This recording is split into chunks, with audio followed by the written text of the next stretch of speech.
Hey friends, Richard Rowland here at the Jam Space with another video from the Rescue My Rig series. The last few videos we were talking about mostly the guitar pedals that I'll be using and my pedal board, but I wanted to get back to where the tone really comes from, and that's from the guitar.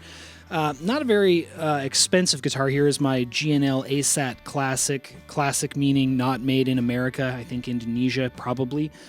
And it's a guitar that I picked up secondhand in Winnipeg a few years ago for about $400 Canadian.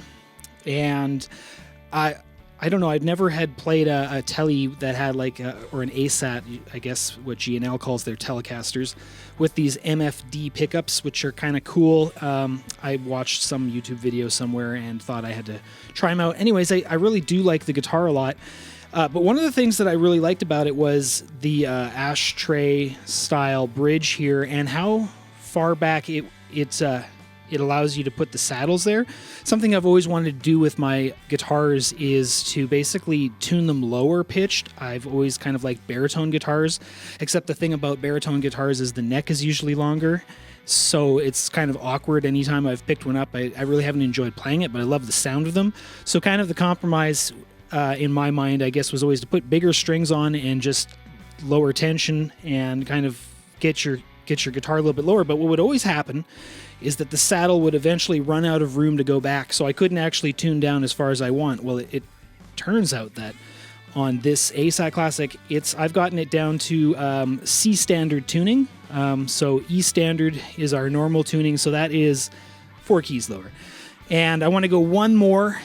Right now, the strings that I have on the guitar are kind of a set that I made up, hybriding a couple of different packages of strings from different makers, which is like not something you should do, really, but it enabled me to get down to this C standard tuning. So I have a 13 on the first string and a 64.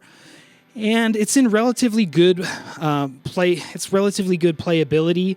And intonation is all right. I'm not like a professional guitar tech, so I've done my best. I can play it, but I want to go 1 key lower, and I've got a set of D'addario baritone medium strings. They go from 14 to 68, so that should allow me to get down to B standard, but I'm no longer entrusting myself to do the setup here because I've gotten it close enough. I wouldn't want to hand it off to a tech and just say, play with this thing for 3 months until you get it down, get the right set of strings and you get it to B standard for me, or do whatever you have to do. So, because it's such a personal thing, right? So I've got it. It feels good. I'm very close. I'm pretty sure that this new set of strings and some work from my friend John McDonnel at Wooden String Instruments in Esterhazy, he's probably the guy to finish this project for me. You can kind of get things most of the way as a player off of feel, but there's some know-how, I think, to like actually finish doing the job properly. There you go. There's our quick little look at the ASAT Classic, and I would assume in our next video we'll probably have it back and be taking a look at how it's working in B standard. Thanks for watching. Richard Rowland here at the Jam Space. We will see you in the next one.